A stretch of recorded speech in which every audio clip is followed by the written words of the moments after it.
বিধানসভার বিরোধী দলনেতা জিতেন্দ্র চৌধুরী এবং পার্টির রাজ্য সম্পাদক মন্ডলীর সদস্য কংগ্রেস সুজন দাস আমাদের মহকুমা জেলার নেতৃবৃন্দ। রাজ্যে ক্রমবর্ধমান যে দুর্নীতি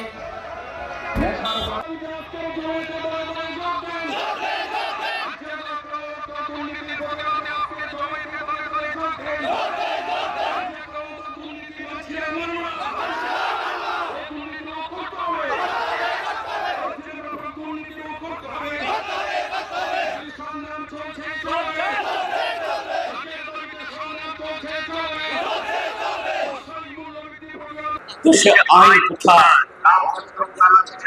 ভারতীয় জনতা পার্টির কাছে সংবিধানের জায়গা কোথায়? গণতন্ত্র কোথায়? একটি রাজ্যের মধ্যে আজকে গণতন্ত্র নেই, সংবিধান অচল, সংবিধান এখানে কাজ করে না। তার সাক্ষী হয়ে রইলেন এই গোমতী জেলার এসপি, যিনি এখন দক্ষিণ ত্রিপুরা জেলার এসপি। তার সাক্ষী হয়ে রইলেন এখানে বিলোনিয়া মহকুমা পুলিশ আধিকারিক।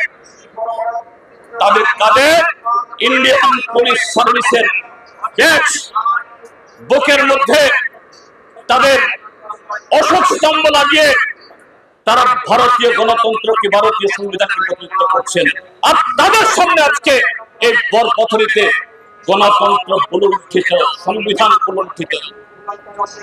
বন্ধুগণ, এই সংবিধান পুনরুদ্ধার করা এটা শুধুমাত্র আমাদের সিপিআইএম এর জন্য না, বিরোধী দলের জন্য না। গণতন্ত্র না থাকলে আজকে সিপিআইএম এর উপরে ঘটনা হয়েছে, আগামী দিন এই ত্রিপুরার জন্য কেউ রেহাই পাবে না। আপনি শত আরএসএস করেন, ভারতীয় জনতা পার্টি করেন, মথা করেন, যে কোনো পার্টি করেন, আপনাদের সাথেও এই ব্যবহার হবে। এই ব্যবহার আমাদের ভারতবর্ষের জন্য একটা অন্ধকার একটা ভবিষ্যৎ নিয়ে আসা। এই অন্ধকার বুঝাতে হবে, গণতন্ত্রের পতাকা পুরস্কার করতে হবে। সে নয় সিপিআইএমকে সেই জায়গাতে এরকম ধর্মকে হাতিয়ার করে যে আজকে রোখার চেষ্টা করেছে, এরা পারবে না, পারেনি। আমরা হয়তো শান্তিপূর্ণ ভাবে আমাদের জনসভা করতে পারলাম না, কিন্তু আমরা বিজয়ী হয়ে গেলাম।